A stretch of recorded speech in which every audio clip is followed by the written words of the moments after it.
Assalamualaikum warahmatullahi wabarakatuh. Pemirsa masjidku, semoga Allah selalu melimpahkan hidayah dan taufiknya untuk kita semua ya. Kali ini pemirsa, kita akan mengulas salah satu masjid tua di Kabupaten Sukoharjo. Kabupaten Sukoharjo memiliki beberapa masjid tua bersejarah, seperti yang sudah pernah kita ulas dalam episode-episode yang telah lalu ya.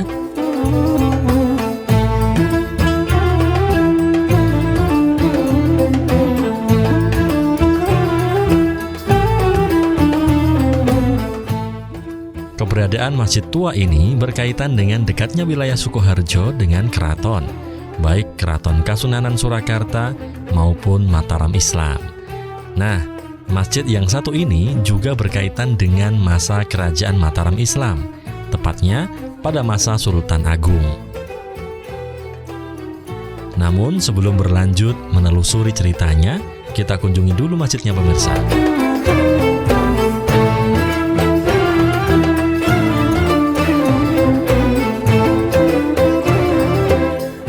Masjid Al-Barokah Sumedang, atau warga sekitar mengenalnya sebagai Masjid Tiban Sumedang, berlokasi di Dukuh Sumedang, Desa Gentan, Kecamatan Bendosari, Kabupaten Sukoharjo. Penamaan Masjid Tiban ini diberikan masyarakat sudah sejak lama pemirsa. Kata Tiban mengacu pada keberadaan masjid yang tidak diketahui siapa yang membangun, atau tiba-tiba ada. Hal ini disebabkan karena lamanya masjid ini berdiri, sehingga tidak diketahui pasti siapa yang membangunnya pertama kali. Nah, untuk lebih mengetahui mengenai Masjid Sumedangan ini, yuk kita simak keterangan dari Bapak Wiono, selaku Ketua Takmir Masjid Sumedangan.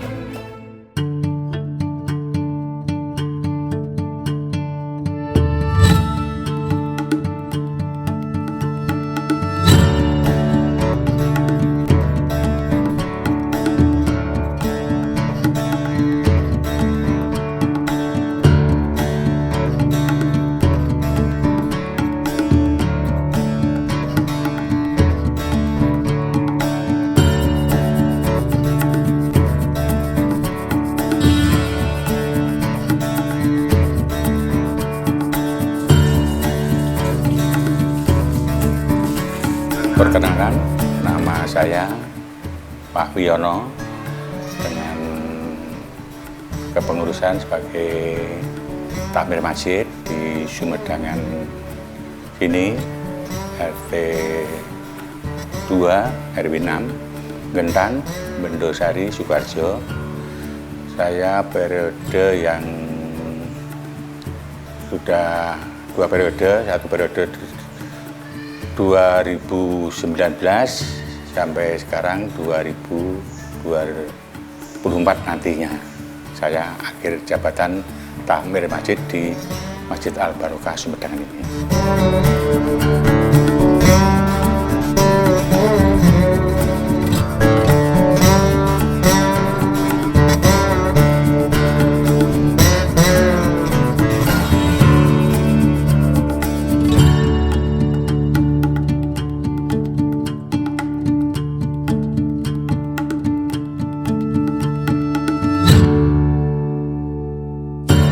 Keberadaan masjid di Sumedangan sini, sepengetahuan saya, dulu itu masjidnya induk, baru ya ini yang induknya yang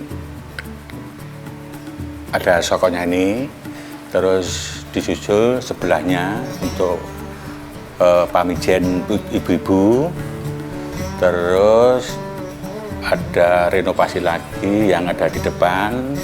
Yang depan itu, tapi tahunnya udah ingat itu masih kepengurusan lama Pak DRS Haji Basuki. Itu renovasi di depan itu, sepengetahuan saya. Cuma itu saja untuk pembangunan.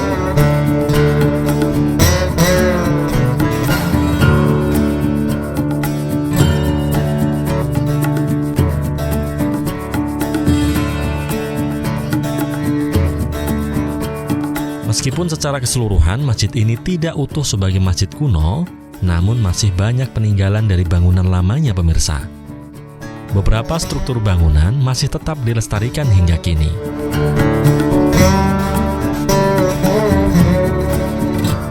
Masjid dulu itu ini Mas, agak pendek. Sepengetahuan saya agak pendek, jadi ini soko diangkat di atas itu ya naik kurang lebih ya hampir 90-an cm sampai 1 meter diangkat. Dulu masih pendek, itu ada ompaknya itu modelnya bulat seperti itu, jadi di dalam tidak dirubah, itu cuma ditutup di variasi ini saja. Terus sokonya itu masih utuh asli. Terus ini namanya, kalau bapak-bapak itu namanya sunduk, sindik, ini masih utuh semuanya. Terus usuk masih utuh. Yang baru ada diganti yang namanya dudur, yang sebelah ini baru satu. Sepengetahuan saya seperti itu. Yang kayunya itu yang diganti cuma reng. Rengnya itu sudah diganti semuanya. Kalau yang balungan belum ada.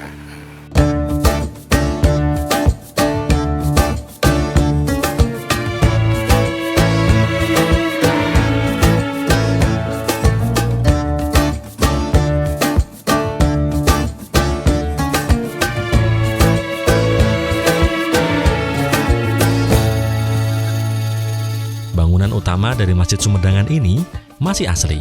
Saka atau tiang penyangganya masih berdiri kokoh. Usup penopang atap juga masih asli dari bangunan lama. Sebenarnya masjid ini hanya mengalami penambahan bangunan pemirsa. Jadi bangunan utama masih utuh dan hanya ditinggikan saja. Menurut Bapak Jumadi selaku sesepuh di Dukuh Sumedangan ini, bangunan lama Masjid Sumedangan berupa kayu pemirsa, dengan 4 saka utama di tengah dan beberapa saka yang lebih kecil di samping.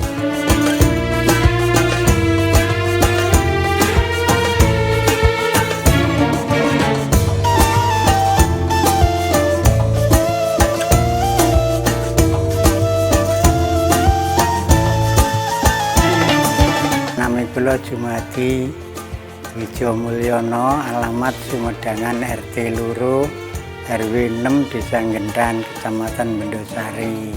Masjid menika rumiyin tasih gedhek. Salajengipun sawetawis dipun bangun kalian warga kampung. Dipun tembok. Ngantos sapriki menika bangunan ingkang angka kalih nek mboten angka 3 niku.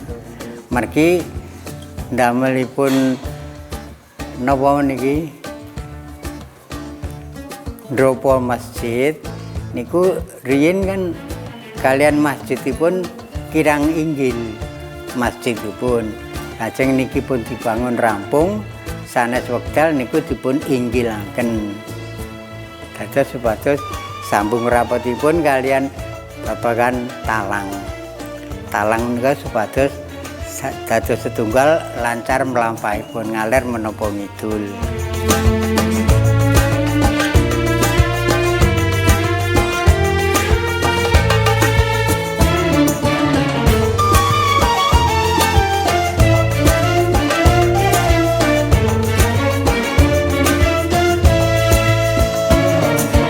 Saka utama masih ada beserta umpaknya pemirsa.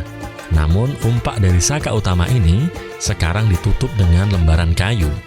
Sedangkan saka yang berada di samping sudah tidak ada, karena sudah direnovasi menjadi bangunan tembok.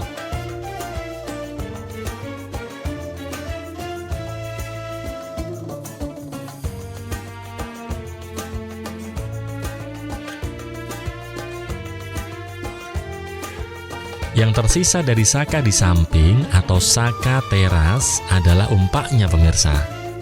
Umpak dari saka yang ada di samping ini masih utuh dan dijaga sebagai pengingat bahwa umpak ini adalah bagian dari bangunan lama Masjid Sumedangan.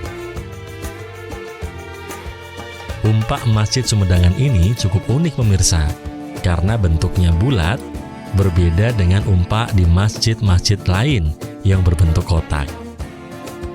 Bentuk umpak bulat ini menyesuaikan saka yang berbentuk bulat juga di bagian permukaan bawahnya. Saka kayu dari masjid ini berwujud kayu utuh, jadi tidak seperti saka pada masjid tua lainnya yang sudah berbentuk balok.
Selain bangunan utamanya yang masih asli, mustaka dari Masjid Sumedang ini juga masih asli pemirsa. Mustaka adalah bagian atas ujung atap masjid, atau bisa juga disebut kubah masjid untuk masjid di masa sekarang.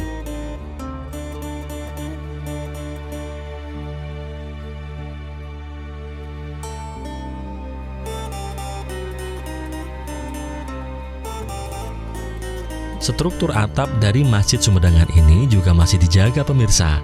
Atapnya terdiri dari 2 tajuk berundak dengan disangga oleh saka utama.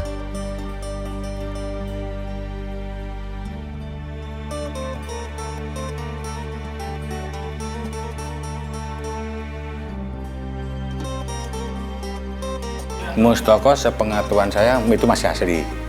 Jadi yang membuat siapa saya pun belum tahu, dalam arti sepengetahuan saya seperti itu. Terus itu ada kubahnya, istilah apa tuh, galpalun itu ya baru saja yang renovasi terus diangkat, dikasih di atasnya mustakonya itu diangkat biar terlihat besar dan gagah seperti itu, maksudnya warga seperti itu.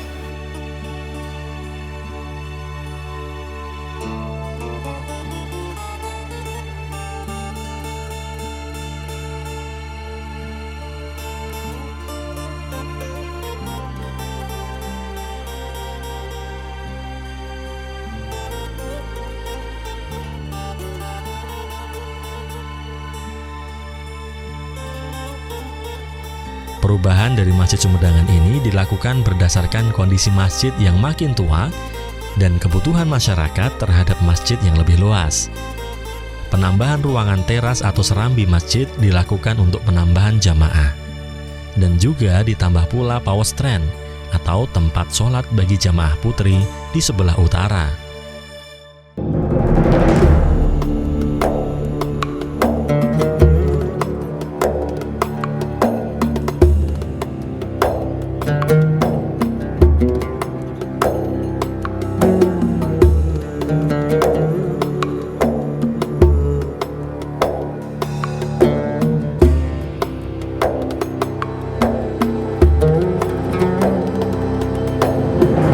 Imamannya ini sudah direnovasi bersama meninggikan ini. Dulu bentuknya dua imaman, yang satu itu untuk imaman, yang satu untuk khotbah Jumat atau mengisi pengajian itu yang sebelah itu. Jadi satu khusus untuk imaman, satu untuk khotbah Jumat atau untuk pengajian itu. Dibuat satu biar gampang membersihkan.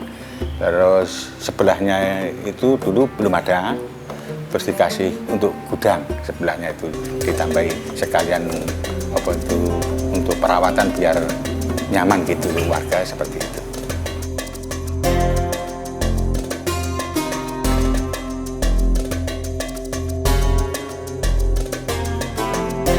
Cerita mengenai nama Sumedang sendiri berasal dari nama seorang tokoh bernama Pangeran Sumedang yang hidup pada masa Sultan Agung pemirsa.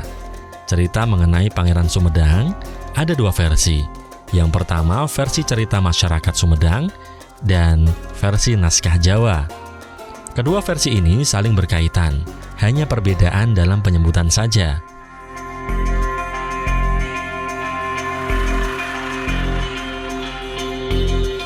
Versi pertama menceritakan bahwa Pangeran Sumedang adalah seorang pemimpin pasukan perang di masa Mataram Islam yang bertugas untuk menertibkan para bandit yang ada di wilayah Kediri dan sekitarnya. Seperti yang disampaikan oleh Bapak Jumadi, sesepuh Dukuh Sumedangan.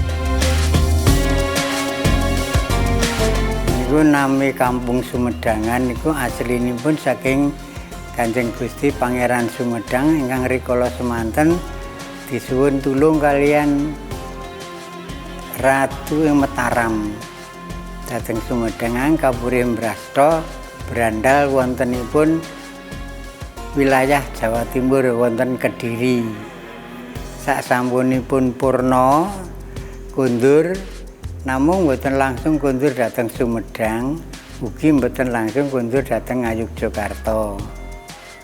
Awit saking menika kampung mriki rumiyin mboten jeneng napa nggih Sumedangan niku mboten gandeng ingkang lenggah niku Kanjeng Pangeran Sumedang lajeng dipun paringi nami Dukuh utawi Kampung Sumedangan. Menapa sebabipun kula piyambak kirang kono jalaran buku ingkang wonten mriki dipun sambut sederek mboten bali dhateng Kampung Sumedangan.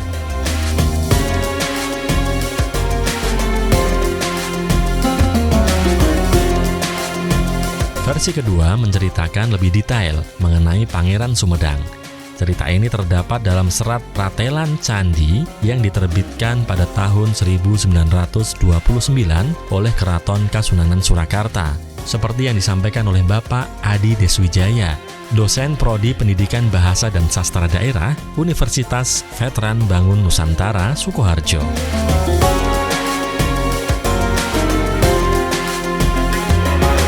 Perkenalkan, nama saya Adi Deswijaya dari Prodi Pendidikan Bahasa dan Sastra Daerah FKIP Univet Bantara Sukoharjo.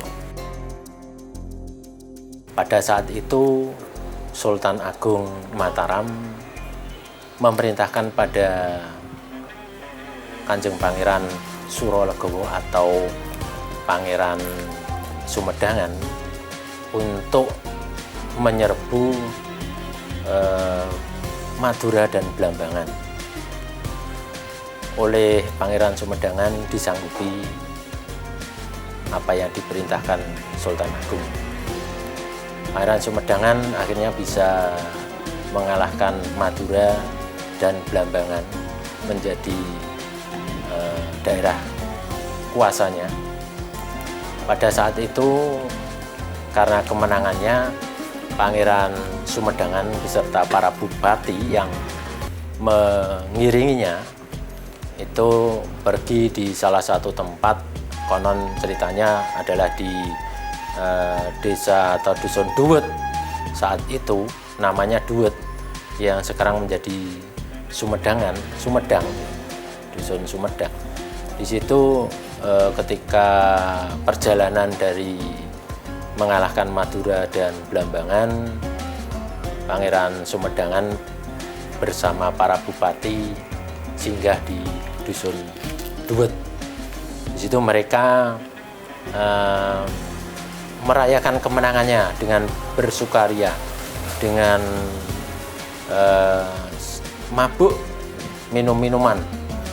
Nah, pada saat minum-minuman tersebut, karena pengaruh minuman, Pangeran Sumedangan keluar kata-kata yang dia sendiri tidak sadar, berkata pada para bupati bahwasanya dia mudah mengalahkan Madura dan Blambangan yang merupakan negara kecil, apalagi Mataram. Andaikan bukan kakaknya atau Sultan Agung yang berkuasa di Mataram, dia akan menjatuhkan Mataram, mengalahkan Mataram.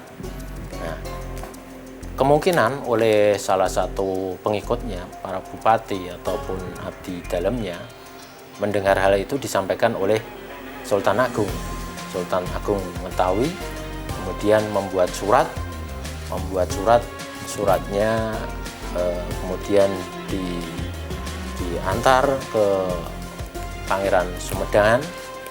Di situ berisikan bahwasanya Pangeran Sumedang dilarang kembali ke Mataram dan disuruh tinggal di desa atau dusun Duwet.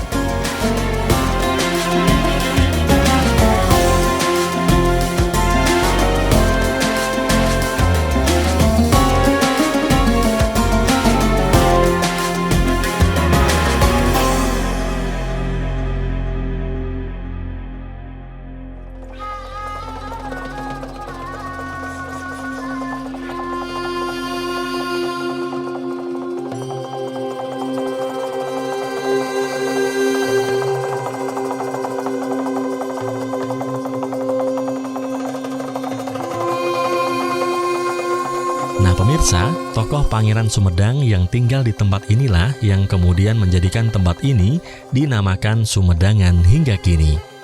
Pangeran Sumedang kemudian meninggal dan dimakamkan di sebelah selatan masjid, beserta keluarga dan pengikutnya. Dalam makam Sumedangan ini juga dimakamkan para imam Masjid Sumedangan dari masa ke masa.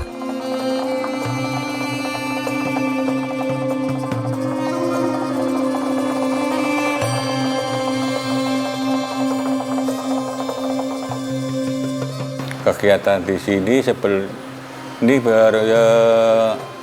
pondok ini pakai Mas, dalam arti cuma TPA itu cuma sebentar saja, TPA ada sebentar, tapi waktunya ya dipersempit karena ya ada aturan dari pemerintah. Kita tetap aturan pemerintah, dawuh dari pemerintah apa kita tetap patuhi. Harinya itu sing TPA itu 1 minggu 3 kali, Minggu, Kamis atau Jumat sore gitu, sore itu kan. Sebelum pandemi itu ada kuliah subuh, ada, terus nanti itu, minggu pagi ada, terus pemeringatan hari besar Islam itu ada, terus rutinan kalau hari besar Ramadan kan tetap aktivitas bersama, jamaah duhur, asar, maghrib, isya, subuh berjalan lancar seperti biasa. Pangertosan kula sadangunipun kula sampun kirang langkung 50 kali 53. Niku ingkang lenggah wonten tengen masjid niku rumiyin nate ngopeni masjid mriki. Mula ingkang iki wonten makam ingkang dipun niku wonten iman sepindah, iman kaping 2, iman kaping 3, iman kaping 50. Menika lenggahipun wonten sak tengen masjid menika. Ing nggo mriki niku mboten dibongkar, niku malah kelompen tahun pinten niku dipun bangun ing inggilanipun. Sumur wontenipun masjid niku sampun wonten sumuripun ugi. Dados sumur menika ingkang wonten pejokan ler kilen niku kula ngantos rikala semanten bangun kaping 2 napa kaping 3. Pun bangun sae paringi pasangan boto ngaten kan dereng wonten bis, lajeng setunggal tahun ambrol. Awit sitinipun mlebet wonten lemah lempungipun. Adene gampang kenging rembesan toya saking siti kala wau niki pasangan boto mlebet. Ambrol, lajeng gandeng ambrol malih dipun bangun malih. Dipun bangun wekasanipun pulih malih, boten saged normal kados biasanipun lajeng damel sumun kang ngajengan menika. Niku yen boten kleru kirang langkung 2013 napa 2018 menika nggih pun alhamdulillah lancar lah kangge keperluan masjid. Duka niku mangke wonten harian antos Idul Fitri, Idul Adha sampun nyekapi. Kangge bangunan niku mawon ginakaken toya cekap saking menika mboten mendhet sumur saking tangga.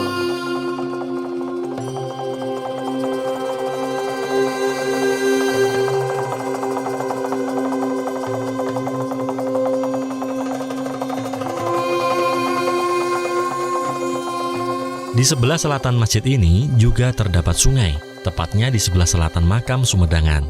Jadi Masjid Sumedhangan ini memang didirikan di tempat yang strategis pada masanya. Dalam komplek Masjid Sumedhangan ini dahulu terdapat beberapa pohon pemirsa. Meskipun pohon tersebut sudah tidak ada, namun suasana sejuk masih terasa sampai sekarang ketika kita berkunjung ke Masjid Sumedhangan. Dulu saya masih kecil, dalam arti di sini ada pepohonan. Yang ada di sebelah kiri itu tanjung besar. Terus sebelah kanan di sini ada tanjung besar. Terus sebelahnya lagi ada namanya mundu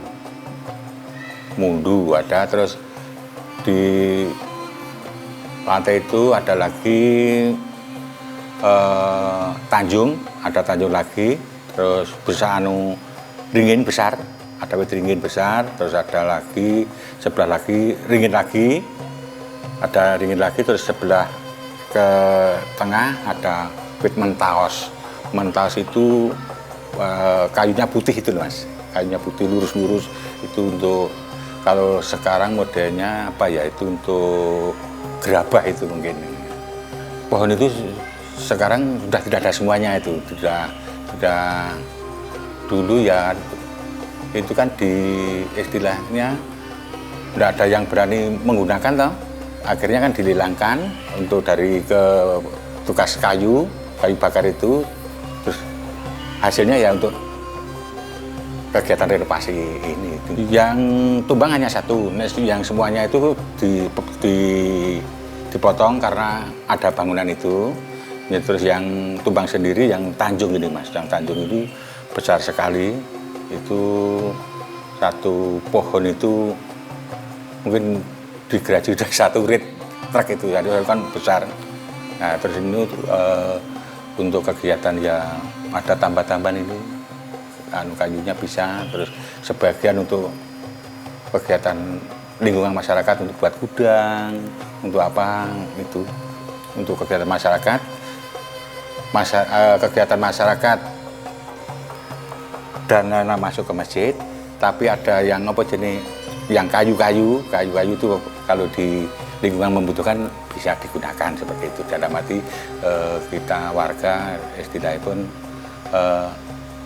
sampel, nggak saklek seperti itu. Dan ini hasilnya masjid harus ke masjid, ini hasilnya ke kampung tidak seperti itu. Dalam arti di masjid itu ada kayu turah tidak terpakai, di kampung membutuhkan kayu dipakai boleh, terus nanti bisa lagi di masjid membutuhkan dana, tapi kampung ada dana ambil situ kasihkan ke dana ke masjid bersama-sama seperti itu. Dalam arti masjid di sini untuk masyarakat, kegiatan untuk masyarakat dan hasilnya untuk masyarakat.